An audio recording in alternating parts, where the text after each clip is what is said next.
Hi everyone, my name is Julie. This is Keep Calm with Books and Coffee, and today I'm going to be doing a review of the Will Darling series by KJ Charles. This was a series that I kicked off the year with. I actually read the entire trilogy in the first week of the year, and I'm excited to tell you about it. This series is made up of 3 main novels and then 2 short stories. So the main novels are Slippery Creatures, The Sugared Game, and Subtle Blood. I don't have any of these physically. I actually own Subtle Blood on Kindle, and I borrowed the other 2 on Scribd. So the entire series is available on Scribd if you have access to that, but they are also available in Kindle and print. There are 2 short stories involved. The first is on KJ Charles' website, and the second is an epilogue that is available through her newsletter if you want to check those out afterwards. But they aren't super necessary to the story, those are just extras. So the 3 main novels are the big part of this. Basically, in this we are following Will Darling, who is an Englishman who has come back from World War I.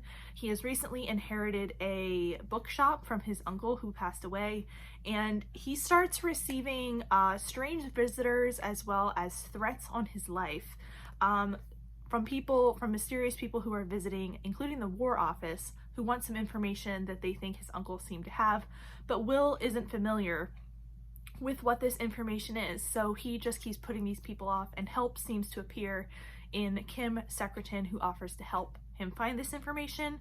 However, Kim is keeping some secrets of his own, and as the 2 of them start to get more and more entangled in this web as well as each other, things start to go from there. I really enjoyed this series. I'd like to give it a overall of a 4 out of 5 stars for the entire series. My individual ratings for the books are a little bit different, but overall the rating I think for the series sits right about a 4. The spice level also sits right about a 4.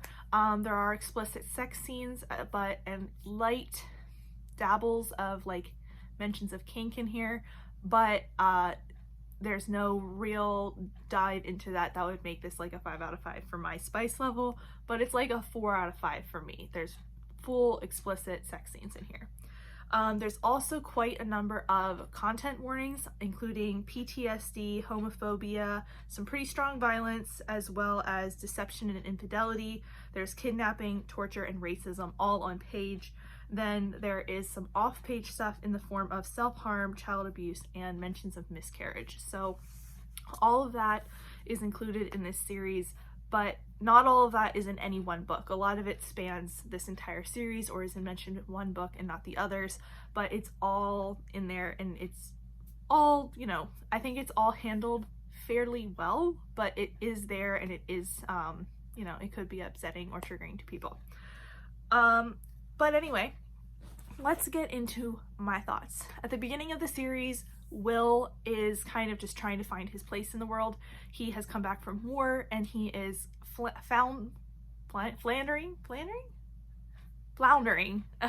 to try and learn how to run this bookshop, as well as fit back into English society.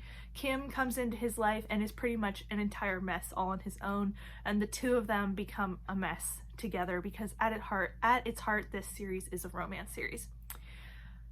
Throughout the books, I think my favorite part of this is definitely the characters. I love seeing how the 2 of them figure each other out, figure themselves out, figure out how to work together, and how to kind of just stop making it hard on each other. I do want to mention that this is slow burn romance in the form of we don't get our HEA after the first book, and not necessarily even after the second book either. There's still a lot going on with the 2 of them.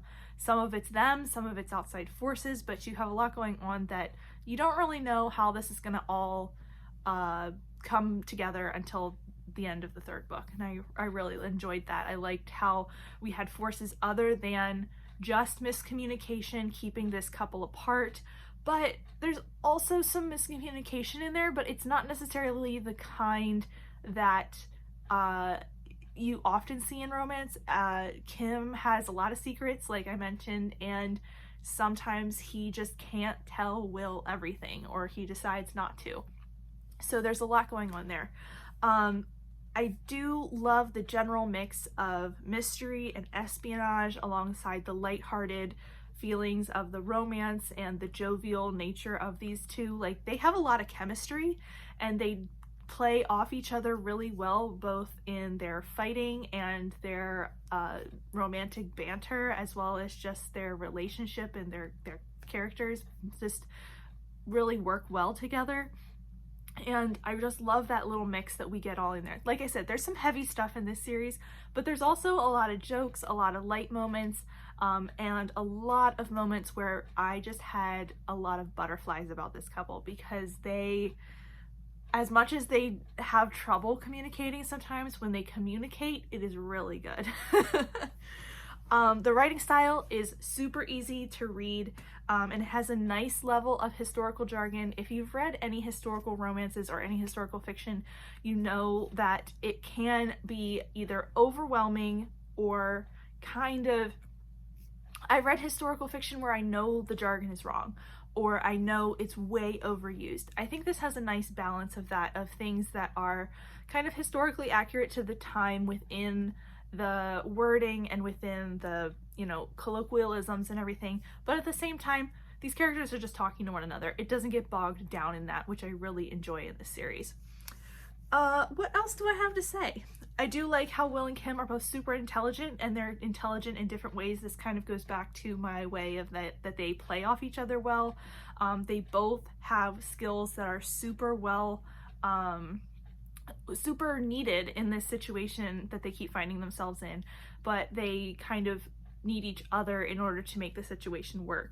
The side characters are also pretty well fleshed out. I like how each of our main characters kind of has a best friend, and those people get incorporated in. We also have a couple of just random people that kind of get sprinkled in, but keep coming back and keep getting incorporated, and they don't necessarily feel flat. I think you get enough information about them that you feel like they exist outside of when they are on page, which I really like about this series, and I like in general about series when you feel like those side characters are moving around.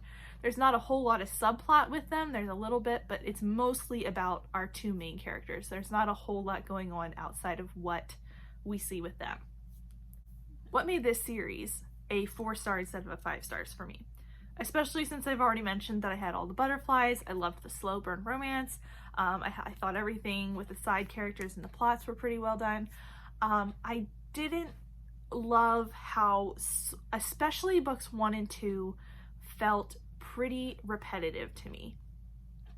Like, at times it felt like, for the most part, I thought it was a good push and pull between Will and Kim, between their arguments and the things that were keeping them apart, and their resolutions and the things that kept them moving forward. It felt like a good balance, a right good amount of tension between those things, and then we would keep going. There were times, however, in all 3 books where I felt like we were just going back over the same plot point like one more time, or doing the same thing, the same song and dance one more time, just so that the story would be a bit longer.